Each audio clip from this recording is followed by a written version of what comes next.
What is up, and welcome to today's video. In today's video, I'm going to solve a problem for you that I've seen so many traders have. I've had so many questions about, and that is, how do I avoid entering a trade at the end of a trend and then getting stopped out? So for example, take a look at the chart on the screen. What if you are looking at this market as in a trend? It is definitely in a trend. You can see that by looking at it. And the market's pushing down, breaks support, and you go, okay, we now have a trending market. I want to sell this market, and you sell the market at previous support because that should become resistance. So you go ahead and put a limit order at previous support to sell, expecting trend continuation in this market to push down. You put a stop loss above previous resistance, pretty good place for a stop. And then you're super excited because you think you're going to win the trade, but the market does something like this and stops you out and then reverses and continues higher. The question is there a way to avoid this situation? And the answer to that is no, not completely. There's no way to never get caught in a situation like this, but there is a way to minimize the amount of times you get caught in this type of situation. And what I'm going to show you today is two ways that I use to minimize the amount of times I am caught in situations like this. So what I'm going to teach you is how to know when the market's going to reverse trend, and also a way you can use to actually capture more profits when the market is trending, a way you can get out of the market based on the fact that you know the market may soon reverse. So if that sounds interesting, make sure you click that subscribe button below the video to the right hand side. Click that like button for me, follow us on the socials, and I'll be right back with today's content after the intro and disclaimer. See you soon.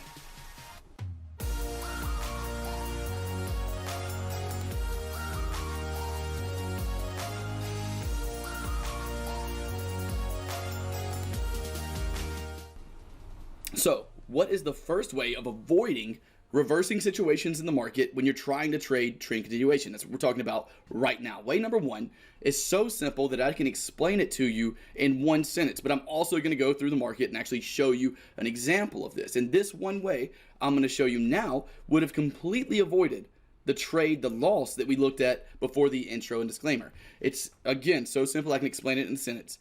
Avoid trading trend continuation trades when the market touches a previous level of daily structure. So that was the very simple way of explaining it. What I'm going to do now is show you a very nice example of how that would have kept you out of losing a Euro Aussie trade trying to trade trend continuation when the market's bouncing off of a level of support. We're trading in the downward direction in this case, bearish. So let's go ahead and grab our market replay tool. And for example's sake, let's say you are trading pullback strategies on a 4-hour time frame. You're waiting for a pullback and a shooting star candle. Don't go out and trade this strategy. You can go out and test it and see if it works out for you. I've not tested it. I'm just using this as a very simple example. But what I would do first, if I looked right here at the Euro Aussie and I saw that this market had just put in a nice 1, 2, 3 move, I go, okay, 1, 2, 3. We have impulsive move followed by pullback followed by another impulsive move. We're now in a bearish trend. With that being the case, I want to trade bearish, trend continuation trades. But the first thing I would do once I see this market is in a bearish trend is I would jump out from the 4-hour to a daily chart. I would look left on this daily chart and I would go, okay, since we've just broken below our previous support, now I'm waiting to see where the next level of support is, because I don't want to trade if the market touches that in the bearish direction. As you can see, right here is the next level of support. I'm just looking at the most previous level of support. So this is the most previous level of support. That being the case, I would place a horizontal line there. I would jump back over to the 4-hour chart. Remember our strategy, waiting for pullbacks and a shooting star candle. So at this point, we're going to move the chart forward and we get a pullback. Shooting star candle, that red candle right there would have been our entry. You can place stops and targets however you would like to. Let's say above the entry candle. We move forward. We don't get stopped out. The market eventually continues down. Now, we're waiting for the same exact thing again because we have not hit our horizontal line. We haven't hit that daily level of structure support yet. So we're still waiting on our strategy, which for a very simple example in this case is a pullback and a shooting star candle. And we pull back up. Eventually get a shooting star candle right there, that red candle. So now we're short with a stop above that candle. Don't get stopped out. The market continues in trend. Oh, what about now? Now we've hit that black line that we looked at on the daily chart. Okay, so in this case, the market has just hit a previously tested major level of structure support. With that being the case, do you want to trade trend continuation on the Euro Aussie? I hope your answer was no. You don't want to be trading trend continuation when the market has just hit a daily level of structure of any kind. So to help you really understand this, if this market on the 4-hour chart would not have, we've already seen it. We know it breaks up and start to trend to the upside. If it had not done that and continued to push down and broke below this level, what do you think I would do? I would be then looking left after the break and close below this level. I would be looking left and I would ask myself, looking left, where's the next most previous levels of structure support that have been tested? So if we look left, the levels I would look at right here is a level of support, and right here is a major level of support. Those two levels are the levels I would avoid trading trend continuation to the downside at. So if this market pushed down, I would trade smaller time frame, 1 hour, 15 minute, maybe even 4 hour, depending on what kind of targets I could get down to 1.582.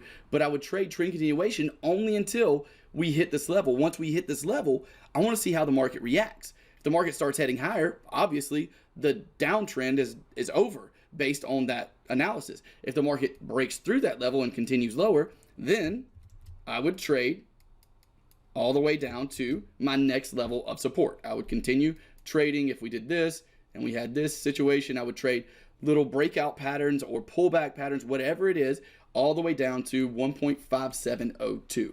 And this, again, there's no way to never be caught in a situation where the market is reversing. You will be caught in that every now and then, but this is one of the ways that will minimize the amount of times that you get caught in a market reversing while you're trying to trade trend continuation. And it's so simple, it will take you less than 5 minutes to look at a higher time frame, like a daily chart, whenever you're looking for your trend continuation trades on smaller time frames, and ask yourself, where's the most previous level of structure that I need to be looking at to avoid trend continuation? That's all you have to do for way number one. And this will actually increase your accuracy on trend continuation trading a dramatic amount. It's something that really helped me increase the accuracy of my own personal trend continuation trades. So that's way number one.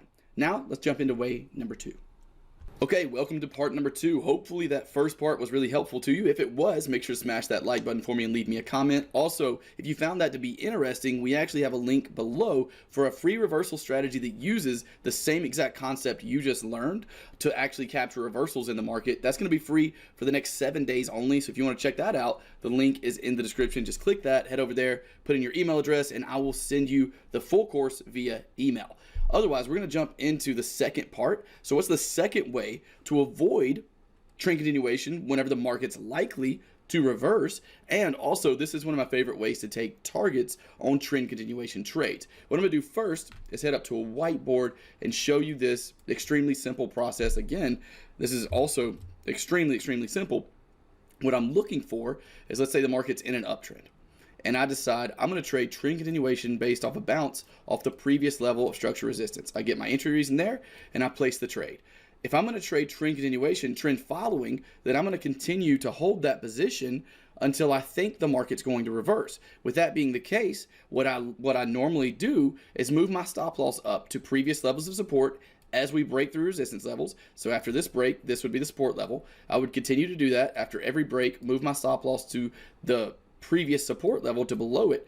And what I would be waiting on is again, moving the stop loss here, would be a situation where the market is pushing up, but then creates a 1, 2, 3 move to the downside. And my rules for this is I need 2 candles coming down, a 2 candle pullback right here, and then the break below and close below the low of that pullback is where I will take my position off. So if we had a candle that looked like this and closed below the previous level on my 1, 2, 3 move, then I would take targets off here instead of waiting on my trail stop to be hit. So it saves me this many pips. It gets me this many more pips, however many this would be, in this specific situation. And now I've been able to take off targets at a higher point, giving me more profits. So this is a way to actually capture more profits in a trend continuation, trend following type trade. If you're already in the trade and you want to take profits off a little bit earlier, still giving yourself a reason to actually exit the trade and putting you in a good position to know when the market's going to reverse. Because a situation where a market's heading higher and then you see something like this, This right here is a situation where the market is likely to reverse. This 1, 2, 3 move to the downside puts us in something called a bearish rotation. In an uptrend and a downtrend, this is called a bullish rotation. What I'm gonna do is take you to a chart so you can better understand this, give you a better example of how all of this works. So in this case, right here on the Aussie New Zealand, we have a market that's pushing up. Let's say we start breaking resistance levels here. We have our pullback and we have another push up breaking resistance. And this pullback and push up could go either way. It could go like this. Let's say it goes like that. And I say, I want to trade when the market gets back down to the previous resistance level. I'm going to have a limit order there and I'm going to be ready to take this market up for trend following. So the market pushes down, hits my limit order right here. That being the case, I would go ahead, place my order here, and I would have a stop loss below the previous support level. And then as the market pushed forward, as we break above resistance levels, I would then move my stop loss up to follow that trend. So if the market does something like this, once we break this resistance level, I move my stop loss up. And when we break this resistance level, which we do very soon, like right here, once we break that resistance level, I would move my stop loss up again. So there's my stop loss. And then we have another level of resistance right here that was broken. So I would move my stop loss up to this support level right here. And with this being the case, here's my stop loss for now. What I'm waiting on is the market to do a 1, 2, 3 move. Remember, 2 candles down at least, followed by at least 2 candles back up. And the candle that closes below the low of my pullback is where I'm going to exit the trade in a trend following situation. So as we do that, you can see that right here, this little red candle actually does close below my previous level of support in my 1, 2, 3 move. So my target would have been taken right here. And you'll see what this does as the market pushes down. It would have stopped me out on trail stops, but instead I captured this many more pips by having this very specific way of noticing when the market is likely to reverse trend. So this is one of the ways, again, that I like to use in order to take profits, but at the same time, this also tells me that I don't want to look for trend continuation trades if the market has just put in this 1, 2, 3 move. So that avoids that. And let's just check this with an actual position tool.